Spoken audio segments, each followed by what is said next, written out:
Welcome back to the Burn Bootcamp podcast. My name is Trisha Pena. I'm the Vice President of Marketing at Burn Bootcamp, and this is... I'm Matt Morris, guys, VP of Fitness. It is Tuesday, another episode. Yes. And what are we talking about today? So as you guys maybe know, if you heard, listen to last week's episode on Tuesdays, we like to talk about truths and trends that we're seeing on social media. It's a lot of T-words. I like a little alliteration. Mm-hmm. And just kind of using Matt as our kind of subject matter expert in the fitness space to debunk some of those myths. So today I wanted to talk with you, Matt, about supplements. Okay. I know I see on my Instagram and my TikTok, my algorithms all about, obviously it's listening to me. It's all about fitness and nutrition. And I see a lot of just different narratives around the different types of supplements that I should take. Mm-hmm. Can we talk about what you should take and what you like versus what you shouldn't take, like at a high level? We can talk about that, and then we'll let you know. Trish will let you know what she's currently taking. I'll let you know what I'm currently taking, because I know that question is probably popping up in your head. What do you guys actually take? So we'll get to that as well. All right. So obviously, I think step one is what you should take if you're anybody, not even if you're not working out. You should always have protein in your diet. Correct. So yeah. I know I take just because it's easy. I have 3 kids. I'm on the go a lot. We have protein bars, and then we also have a protein powder. So those are in my daily mix for sure every single day. Always aiming to get at least 100 grams of protein. But can you tell me why that's important? Yeah. So like Trish talked about, we have. Afterburn is our protein supplement we have, but also it's in whey and it's also in plant. And you take plant. So I think she takes plant, I believe, just because it's easier digestively. Yeah, I'm one of those girlies that has a stomach problem, so I know that plant is a little bit easier for my stomach to digest. So if you are one of those people that, because for the longest time I just thought I couldn't take protein powders, so I just stopped, but it was just really the whey. And there's honestly some formulas of whey that are a little bit easier on my stomach. Our Afterburn is a little bit easier, but then the plant is just, it makes me feel a lot better. It doesn't make me have that bloated feeling. So definitely want to test out what works best for you. And then obviously the different flavors too. Yeah. So this is our whey. So whey protein, along with caffeine, creatine, which we'll talk about. Those 3 supplements are really the most tested and studied supplements for the past 20 to 30 years. So whey protein, ours currently has 23 grams of protein per serving. I know some people who want a little extra, they take 2 scoops. When I use it, I only take 1 scoop for 23 grams, but it's a complete protein. So that means it has all the essential amino acids that you would want to help build muscle, but also to repair your muscle. And what we do a great job of on our label is we list out all the amino acids that are in this, and it tells you. So whey protein, again, they studied it. If it bothers your stomach at all, you could try plant. But whey protein, best bang for your buck to supplement. This isn't a replacement. And I think that's a big thing to call out for supplements. They're called that for a reason. This should never be a substitute for your meals. So the majority of your protein and your carbs and your fat should be intaken through the food that you eat, through quality whole food sources. But life is busy. And again, I don't have kids. Trish has 3 boys. I was one of 3 boys. And I guarantee if my mom needed something, or when Trish needs something quick on the go, this is what it's there for. You should take it after you work out. Is there a time frame in which you should take it? This is a myth that's been around for a while, where people used to say there was only a window in which you could take this post-workout protein to build and repair the muscle, but it's really, as long as you get it within a 4-hour time period and after you work out. So if you work out early in the morning at 5:30 a.m. and you're not hungry, I don't eat early. I would literally wait until probably like 11:30, 12 o'clock in the afternoon to eat. As long as you get it within a 4-hour window, you really get all the benefits of the whey protein after you work out. So that's the whey. We also have plant, which Trish talks about. The main difference between whey and plant, and this is a good comparison. I know you guys might not be able to see this, but it's the amino acid content. So there's an amino acid called leucine, which is probably one of the most important amino acids for you to have for a recovery standpoint and muscle building. In the plant, it's a little bit lower. So that's why, as you can see there, from a protein content perspective, there's 30 grams, but overall, it's a little bit higher in calorie count. So this is 170 and this is 140. So there's going to be a little bit more amino acids split out between this whole deck here, which has about, I think, around 20.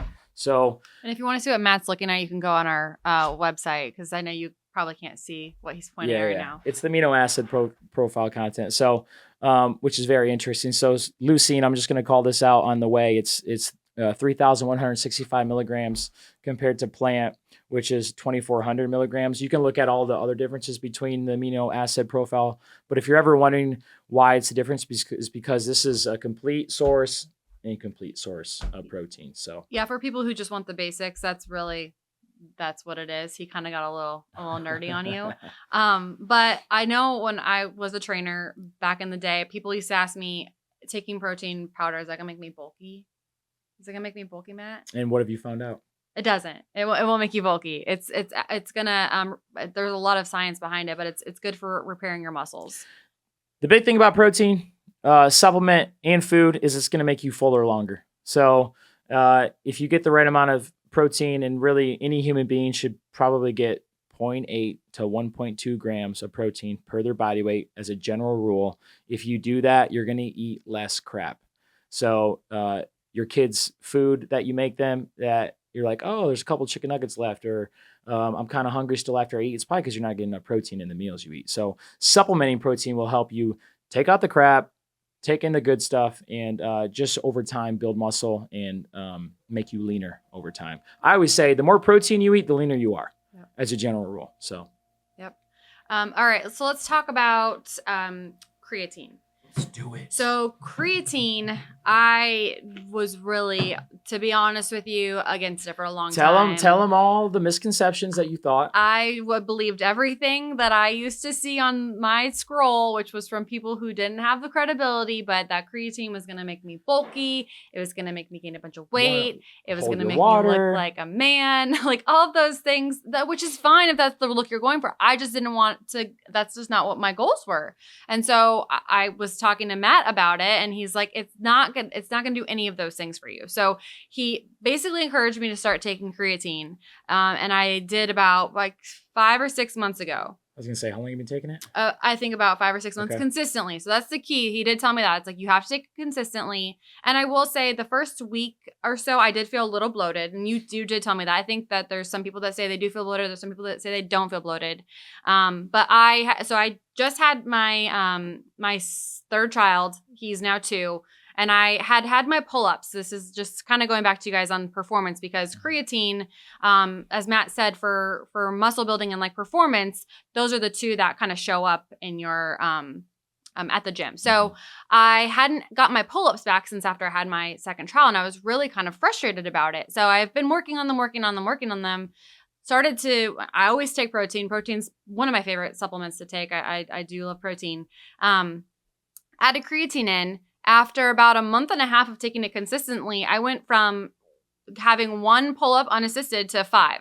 And I'm not saying that that's going to happen for everybody, but I don't know if that would have happened without me taking creatine and having that supplement added to my diet. I don't know what you have to say about that. And now you got your whole fam on it? And now my whole fam's, my dad takes it. My dad's in his 60s. I have him taking it because I started to do more research and educate myself on what is this. So that way I also know when anyone comes to me, I want to feel confident in my response to them. I'm like, why should you take it? And so now I'm bought in. I think it's the best thing. I wish I've been taking it for much longer than I have. Yeah. So quick overview on creatine. Like I said, caffeine, whey protein, and creatine are the most studied and researched supplements the last 20, 30 years. So there's like 1,400 peer-reviewed studies on creatine, and the studies all came out with the same results. They were studied different ways, but the outcomes were the same, saying if you take at least 5 grams per day, which Trish has been doing, you will see improved performance in the gym. You'll be able to lift a little bit more weight over time. You'll be able to do a little bit more reps over time. You will recover better after workouts. Your brain uses creatine just like your muscles do. So your brain is a smart thing. So it allows creatine to pass the blood-brain barrier and use it. So it's to help the body in stressful situations. So it's a backup energy source. So the best analogy I've heard about creatine is a Batman and a Robin analogy, saying Batman is the first thing to fight crime, and that's the energy you use through the food you eat. But there's only so much of that energy that gets used in a workout. And if you don't have creatine to back that up, then you might not be able to lift that extra weight or do those extra reps. Creatine is the backup energy to that.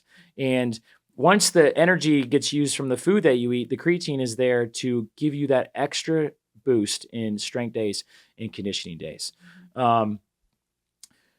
Quick backstory on creatine. There's a British sprinter in the 90s, 100 meter sprinter. He was British. And for the last 2 Olympics, he never finished better than 3rd, I believe. And the 92 Olympics in Barcelona, he started taking creatine in his training regimen and won the gold medal in the 92 Olympics. Wow. So, and then people asked about, hey, what'd you do differently? Hey, I took creatine. And then it just blew up in the sports performance, but also from a regular consumer. That's impressive. Couple things I also want to call out.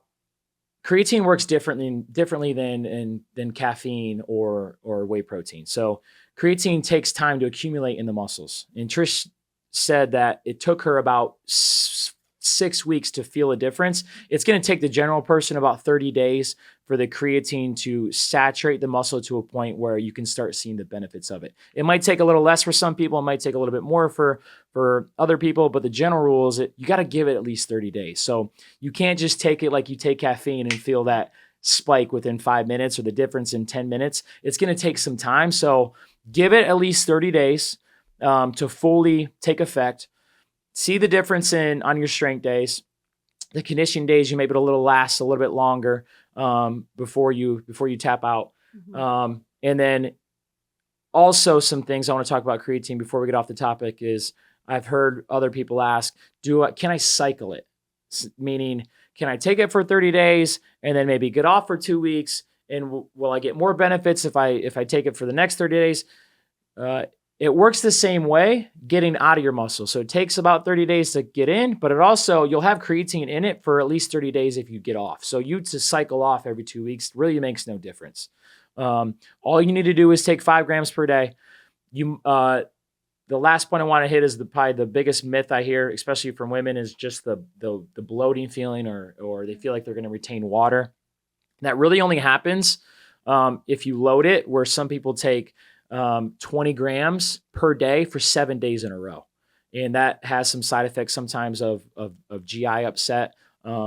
But 5 grams per day, the majority of people won't see that. If you do, that's natural, because what creatine does, it pulls water into your muscle, which you want as someone who works out hard or works at Burn Boot Camp. So you want water in the muscle, it pulls that in, but it's not going to retain any water. It's not going to make you gain weight. The only way you gain weight is if you eat more food than you burn. Creatine's not going to do that. So just give it a try. Give it 30 days. Feel the difference. And if you work at a stressful job, it's going to help that as well. Because again, you get in a stressful situation at work, your brain needs energy. Creatine's there to back you up in stressful situations. And that's for me. That's why I take it. Yes, for the performance benefits in the gym, but also like work days are hard, and I don't even have kids yet. So once I do have kids, I'm gonna definitely have to make sure I take creatine. But it does help keeping just clarity in working through stressful situations. So yeah, no, I think that was helpful. And if you guys have any questions, like let us know. I know I didn't cover everything. Hopefully I covered the macro topics about creatine. Yeah, it's a big topic. I think we could have like a whole podcast just on creatine. Yeah. So send your questions in if you guys have more questions, because we can have Matt dive into that a little bit more. And it'll be in your gym in about 2 weeks on your shelves. You heard it from Matt first, the VP of Fitness. All right, last one, just really quick. Pre-workout. Do I need it? I love pre-workout. I love caffeine. I'm a caffeine girly. She walked in with caffeine in her hand. I do. I mean, like we said, I have 3 kids. I kind of need it. I also like that extra boost just to get me when I hit the floating floor, just to get me going. But you don't need it, right? Like, it's not something you need to have. You don't need to have it. Does it work? Heck yeah, it works. Like, caffeine works. It gives you that extra kick that you might need if you are part of the Rooster crew around Burn Nation where you're in there 5 a.m., 5:30 in the morning, heck yeah, take it if you need it. What I wouldn't do though is the amount of caffeine to take within a day, it differs between people. So I don't want you triple scooping your pre-workout and then having two big ventis at Starbucks or 2 monsters. Like, you shouldn't get over 400 or 500 milligrams of caffeine in a day. But dude, caffeine pre-workout works. Like, try it without it and then try pre-workout the next day and you're going to feel the difference. A general rule that I'm going through now, I'm not currently taking pre-workout just so I can feel that same feeling of pre-workout when I do take it again. So your body's going to get used to caffeine. Like, that caffeine tolerance is going to build up and you're going to want the same feeling of the first time you took pre-workout. We probably all had it. You're like, holy crap, what is this? Let's go. And then what happens is you're not going to feel the same feeling you felt. You'll still feel something, but that's when you get into double scooping and triple scooping. So if you want to cycle off for a little bit just to feel that feeling again, that's a tool that I'm currently using. And the last part about pre-workout, for me, it's a mental thing. Like, if I know I have it in my body, it's like a placebo effect after a while where you just feel like, all right, I got pre-workout. I'm ready to go in the gym. Sometimes it just gets you it's like your to routine. the gym. Yeah, it's just your routine. Yeah. Like, you wake up, you take pre-workout, I'm going to the gym. So whatever works best for you. Yeah. No, it's a great tip. Yeah. All right. That's it. I think that's it. Oh man. Another episode down, guys. Again, like, subscribe on YouTube if you're listening, Apple Podcasts, Spotify, leave us a review. And we'll be back again with another podcast. And we're going to take it out with us at home or wherever you're listening to this. 2 claps on 2, 1, 2. Bye, guys. Bye.